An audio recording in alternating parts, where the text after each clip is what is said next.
Hello, welcome class 6 students to your English literature class.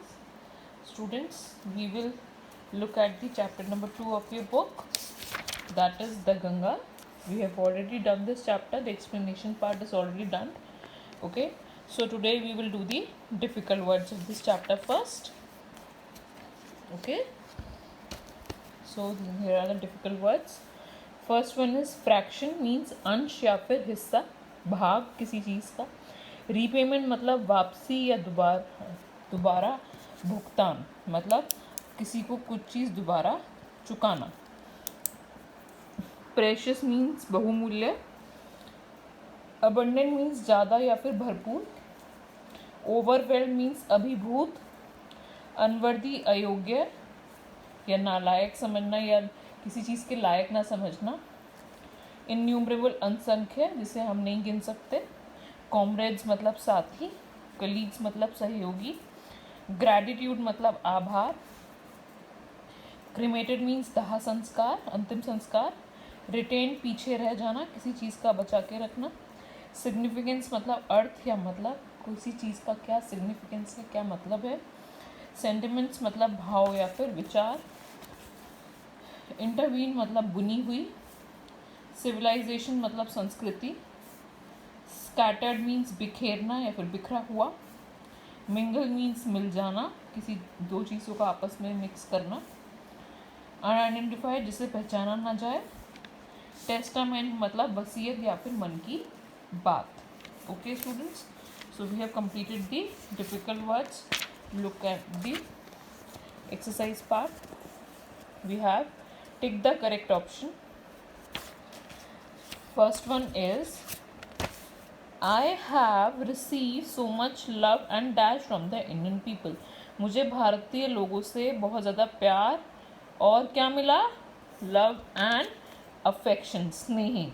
ठीक है, तो डी स्नेह पर टिक करेंगे आप. I shall not be dash of my people and their affection.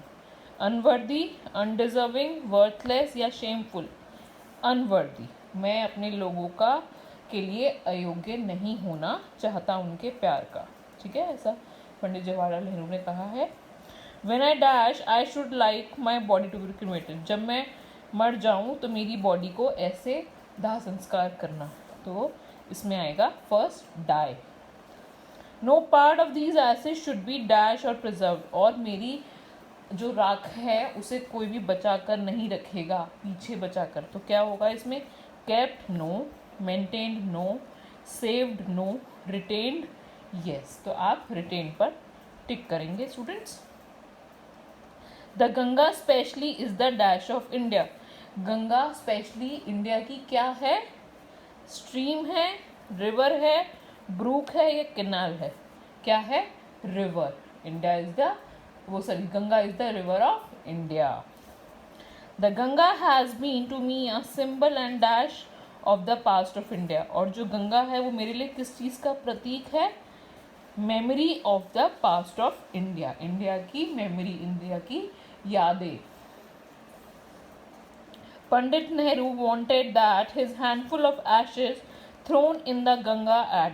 और पंडित जवाहरलाल नेहरू अपनी राख एशेस को कहाँ डलवाना चाहते थे, प्रयाग में नो, वाराणसी में नो, हरिद्वार में नो, इलाहाबाद में यस. कहाँ डलवाना चाहते थे, इलाहाबाद. तो आप इलाहाबाद पर टिक करेंगे. Dash has no religious sentiment in the matter. और पंडित जवाहरलाल नेहरू के किस बात, मतलब किसके कोई भी विचार नहीं थे. क्या विचार नहीं थे, रिलीजियस विचार, पंडित नेहरू पे. आप पंडित नेहरू पर टिक करेंगे students. Pandit Nehru has watched Ganga's varying moods as the dash changed. और पंडित जवाहरलाल नेहरू ने गंगा के अलग अलग मूड को देखा है. कब देखा है, जब जब सीजन चेंज होता है. तो हम सीजन्स पर टिक करेंगे students. Pandit Nehru wrote this will and testament in. Pandit Nehru ने अपनी ये विल और जो टेस्टामेंट है, जो अपनी वसीयतनामा है, इसको कहाँ लिखा था, कहाँ लिखा था, हिमालय पर नो, इलाहाबाद में नो, वाराणसी में नो. कहाँ लिखा था, न्यू दिल्ली. तो हम न्यू दिल्ली पर टिक करेंगे students. Now coming to B part of the exercise, complete the following lines with the help of story. Story की हेल्प से हमें ये पूरा करना है। I shall not be unworthy of my people and their affection. Okay students, तो आप इसमें लिखेंगे एंड देयर अफेक्शन, फिर उसके बी देखिए एंड देयर अफेक्शन, ये आप लिखेंगे इसमें। फिर उसके बाद है a small handful of these ashes should be thrown in the Ganga. ठीक है, इसको आप कंप्लीट करेंगे स्टोरी से देख के। फिर है no part of these ashes should be retained और प्रिजर्व्ड, ये भी आप स्टोरी से देख के कंप्लीट करेंगे। I have no religious sentiment in the matter. उसके बाद है students, she reminds me of the snow covered peaks and the deep valleys of the Himalayas. इसकी सबकी एक्सप्लेनेशन मैं आपको चैप्टर में करा चुकी हूँ। आप जब चैप्टर के दोबारा पढ़ेंगे, रीड करेंगे, तो आपको ये सारे आंसर्स उसमें मिल जाएंगे।